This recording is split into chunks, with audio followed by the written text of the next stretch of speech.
Captain Kangaroo here. This calculus lesson is on solving differential equations. Let's go ahead and get started here. Okay, there's two types of these: separation of variables and and starting with your second derivative or your first derivative and having some ordered pairs. And I'll show you some examples of both. Okay, so the procedures are just change any y prime to dy dx fractions, and then algebra manipulate to get, separate your x's and y terms with your dx and dy's and stuff. Then you integrate both sides, and then you clean it all up with your algebra skills. All right. Sorry, I went kind of fast there. So solve the differential equation. Okay, so here, the first thing I'm going to do, here's my steps over here. I'm going to change the dy dx, change the y prime to dy dx. Okay, let's do that. And then I'm going to algebra manipulate and put this y over here with the dy and this dx over here with the 2x right there. Okay, and then now I'm going to integrate both sides. All right, there we go. And then now when I integrate, I get y squared over 2 plus a constant, and then 2x squared over 2 plus another constant right there. All right, and those two constants absorb to make one constant, you guys. So this is just a constant, this is just a constant, and they just absorb in each other and make one constant right there. Okay, I multiply both sides by 2. Here the 2's canceled here. So when I multiply both sides by 2, I get y squared equals 2x squared plus my constant. You might see something like your constant equals 2x squared minus y squared. Whatever your book's looking for, you guys, just try. It's starting to play the match the answer game in the back of the book. All right. So here's another one here. Okay, first I'm gonna go ahead and change this to dy dx, and then let's get all the x's together and the dy's on the other side. Okay.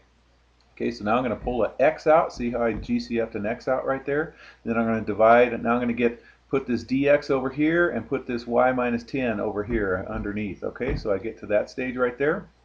Okay, so now I'm going to integrate both sides. All right, when I integrate there, so this is going to be the natural log. Remember that, the natural log of y minus 10 right here. All right, and over here this is going to be x squared over 2.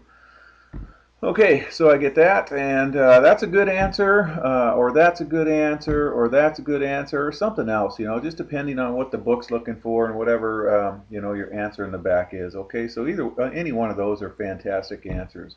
All right, so application problems, you guys. When you see things like the rate of change of y, that just means derivative, is proportional to the value of y when related to time, you can write it like this, you guys. Okay, here's my rate of change of y with respect to time. Whoops, there's a little multiply symbol there. I didn't include that right there. Let me get that in there.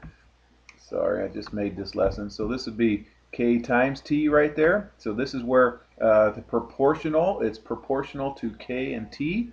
Okay, where k is the proportion of your compound interest right there. All right, let me put that little thing back in there.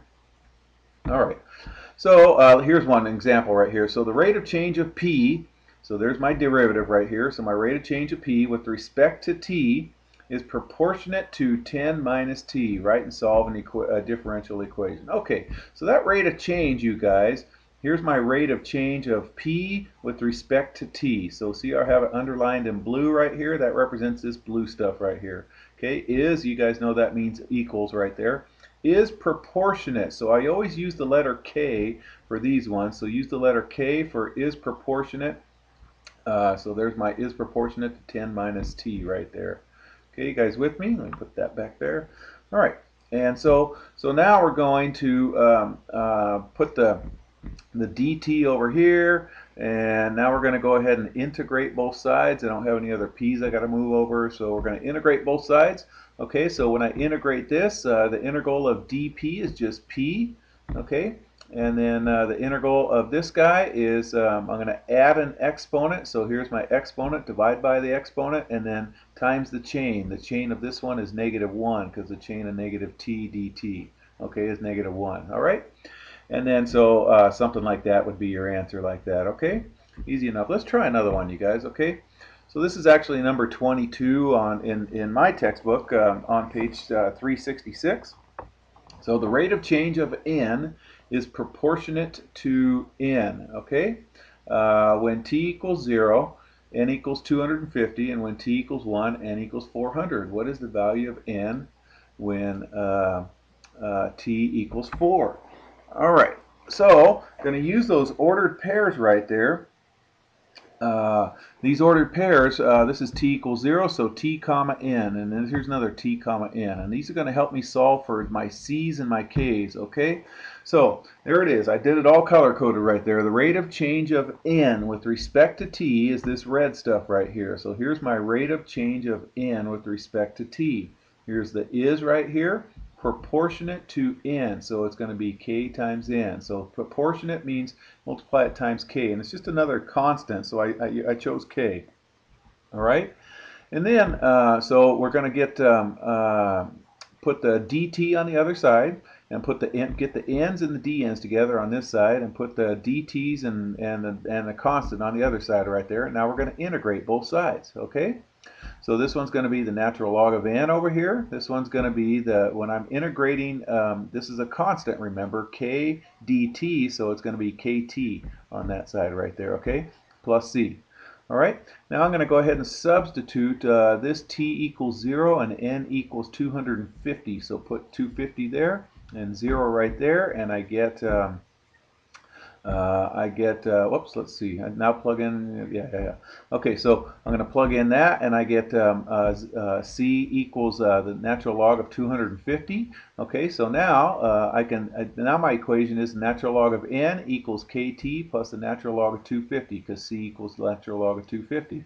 Okay, now I'm going to figure out what k is by plugging in this ordered pair right here into this guy. Okay, so here, let's do it again. Let's plug in 400, or 1 comma 400. All right, so I get that, and I get k equals the natural log of 400 minus the natural log of 250. And remember, natural logs, you can combine them together with a division sign if they're being minused with each other, okay?